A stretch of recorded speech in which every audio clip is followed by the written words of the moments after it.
I'm going to show you some incredibly simple Warzone 3 tips and tricks that are going to help you improve at Warzone 3 pretty much instantly with minimal effort. Now, before we get too far into the video, I am literally tickling 40,000 subscribers, so if you find this at all useful, make sure you like the video and hit subscribe. Now, the first thing that I'm going to talk to you about is where you should land. Now, there's one big difference with how the map works in Warzone 3 compared to Warzone of years gone, and that is we know the first circle when we are in the plane. Hot drops are going to change depending on where contracts are and where the circle is. So if we take Verdansk, for example, a lot of people would drop like Superstore. Well, that's not necessarily the case here, and because of the knowledge of this first circle and how quickly the gas comes in, it's not always going to be the best play to land in the same spot every time. Now, where should you land? Well, the thing is, because the loadout comes in pretty quickly, I wouldn't worry about getting together as much money as possible to get that loadout. This will free up that initial capital that you gain because you know you're going to be getting that first loadout 15 seconds before the first ring closes. So I would suggest that you land on a bounty. Now, obviously, this might change depending on if you're playing solo, duos, trios, quads. I play a lot of solos, and this is my preferred way to start the game. What you want to do is make sure that you look for a bounty that is both outside of the first circle and near a redeployed drone. Essentially, what this is going to allow you to do is loot up freely, get some good guns, get enough armor,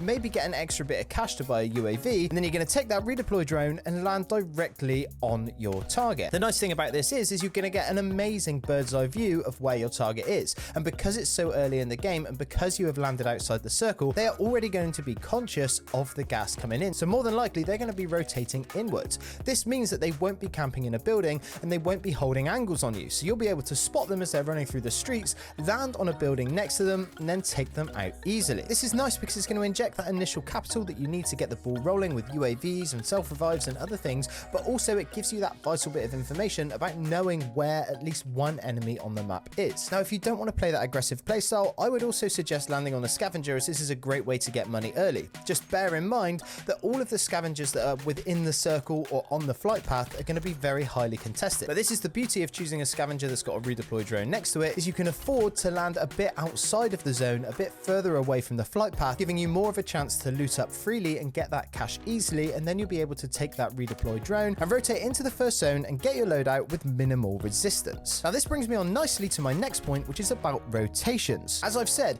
what I would suggest is you want to land outside or on the edge of the first circle. You could land in the center of the zone, and this means that you're not going to have the pressure of the gas coming in, and you'll be able to loot up while staying pretty much central. However, if you land in the middle of the first zone, by definition, this is going to mean that you are surrounded on all sides. And not only that, is you have no information about where the enemies are. The thing is, you're going to have two types of people that are landing in the center of the zone. You're going to have the ultra aggressive, high-paced players that are going for high kills, and you're also going to have the very scared sentinel players that are left over from Warzone 2.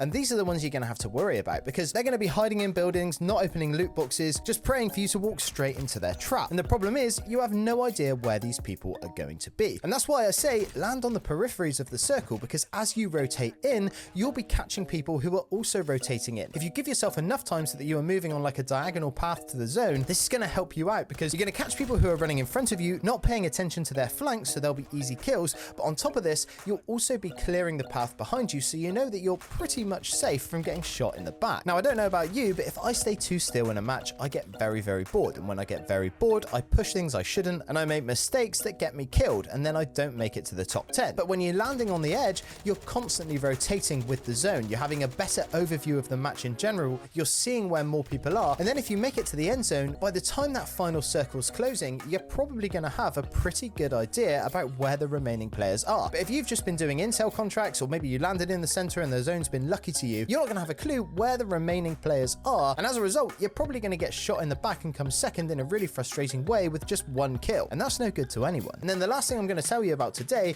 is you need to practice fighting outnumbered. It doesn't matter if you're a solo player, it doesn't matter if you're a duo, a trio, a quad. 9 times out of 10, the plays that are going to get you the wins are going to be those times where you're having to fight 1, 2, 3 enemies. And if you're putting yourself into these situations regularly, you'll be able to come out on top 9 times out of 10. Now, by far, the best way that you can practice doing this is to play solo duos or solo trios in resurgence mode. If you didn't know, when you're playing solo in resurgence mode, this basically allows you to respawn immediately. Normally you have to wait out a timer to see if your teammates die, but if you're playing solo, that timer is completely null and void. You get like 3 or 4 redeploys and you'll be able to chuck yourself straight straight back into the action. I'm not the best player in the world, so playing solo trios is a surefire way for me to get my ass handed to me. But with that being said, hopping into solo duos has really helped me in a number of ways. First of all, it helps you get used to that feeling of having to clutch up. It helps you realize when's the best time to thirst an enemy, or when you need to down an enemy and then reposition because their teammate's right behind them. And it also helps with just understanding how enemy squads move when they know that they outnumber you. And the thing is, the general population is bloody predictable, so you can learn these behaviors and learn the way that these people react, and then next time you find yourself in a 1v2 or a 1v3 situation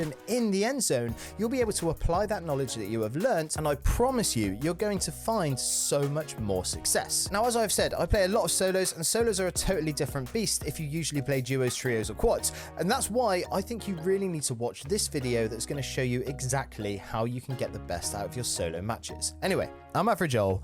Peace.